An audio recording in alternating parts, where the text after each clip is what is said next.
The name of Zefram Cochrane is revered throughout the known galaxy.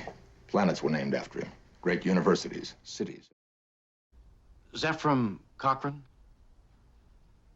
Of Alpha Centauri? The discoverer of the space warp? That's right, Captain. You say this companion found you and rejuvenated you? What were you doing in space at the age of 87?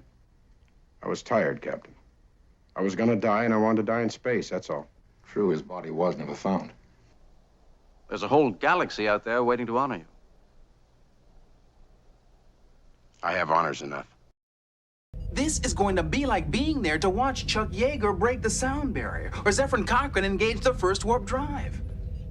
This should be interesting. Very exciting. I'm talking to the wrong crowd.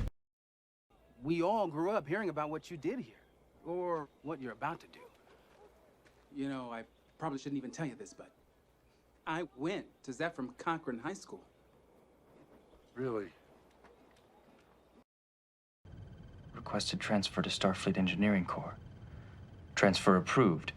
Starship Design Specialist. Awarded the Cochrane Medal of Excellence for outstanding advances in warp theory. You'll be joining an elite group of pilots. Orville Wright, Neil Armstrong, Zefram Cochrane, and Tom Paris. I kind of like the way that sounds. Cochrane to Voyager. All systems are nominal. I'm increasing speed. Vulcans, Earth, first contact. Oh, right. Zefram Cochrane's ship, what was it called? The vessel Ensign Kim was describing it was designated the Phoenix. Not bad. I didn't realize you knew so much about Earth history.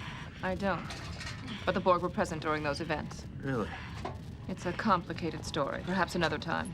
The Federation's first slipstream drive. They'll probably nominate us for the Cochrane Medal of Honor. I'll start working on my acceptance speech. I'd like to thank the Borg Collective. They succeeded, but that in turn led the Starship Enterprise to intervene. They assisted Cochrane with the flight the Borg were trying to prevent. Causal loop complete. So, in a way, the Federation owes its existence to the Borg. You're welcome. It was launched in 2067. Just 4 years after Zefram Cochrane tested his first warp engine. What was it designed to do? Reach out to other species. Pave the way for all the manned missions that would follow. Those are for eating, not scanning. What exactly are they? Cheese pierogies. Zefram Cochrane's favorite. They have absolutely no nutritional value. Live long and prosper. And now for some more of Zefram Cochrane's favorite music. When Zefram Cochrane made his legendary warp flight 90 years ago and drew the attention of our new friends, the Vulcans, we realized that we weren't alone in the galaxy. On this site, a powerful engine will be built, and we'll be able to explore those strange new worlds and seek out new life and new civilizations. This engine will let us go boldly where no man has gone before. Well, I'll have you know that Superman was laced with metaphor. Subtext layered on subtext. Oh, if only Dr. Cochrane had been a European, the Vulcans would have been far less reticent to help us. Every school kid knows that Zefram Cochrane met the Vulcans in Bozeman, Montana on April 5th, 2063. I've been there. There's a statue. He introduced me to the people he worked with, scientists with names like Tasaki and Cochrane. If so, then no man since Zefram Cochrane himself has made a more lasting contribution to the future of humankind than my father, Dr. Henry Archer. I wonder if this could be Zefram Cochrane. They say he was piloting a one-man vessel when he disappeared. How could he have traveled this far?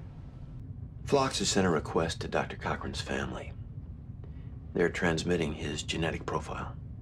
100 light years from Earth, you might have solved the greatest missing person case of the century. Zefram Cochrane designed that engine himself.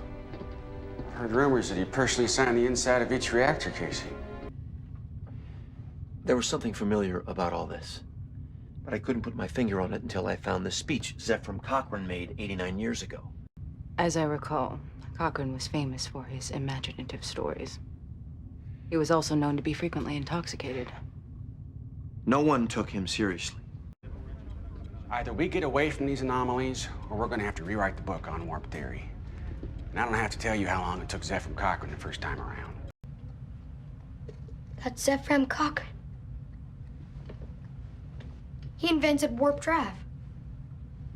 That's right, he did. Cochrane's warp flight won't happen for another 26 years. Maybe there's a way we can use this to our advantage. They renamed my old high school after you. How many is that, 2, 3 dozen? I'm not counting. That's just North America. I don't think Zefram Cochrane has that many schools named after him. Did I ever tell you about meeting Zefram Cochrane? Yeah, only about 50 times. And you know I understand how you feel. Second thing I did was get stone drunk. Trick I learned from Zefram Cochrane. Now, there was a man who knew the benefits of a little liquid courage. Belonged to Zefram Cochrane. He used it to kill the first Vulcan who stepped onto Terran soil. I wonder how history would have played out if Cochrane hadn't turned the tables on your invasion force. He hates giving speeches. And he'll undoubtedly make every effort to take no credit. Undoubtedly. That'd be like Zefram Cochrane not taking credit for warp drive. This is a special bottle of whiskey. Zefram Cochrane gave it to my father the day they broke ground at the Warp 5 complex. And here we are, toasting the Warp 7. Statue? Oh, yeah. It's marble, about 20 meters tall, and you're looking up at the sky, and your hands sort of reaching toward the future. I gotta take a leak.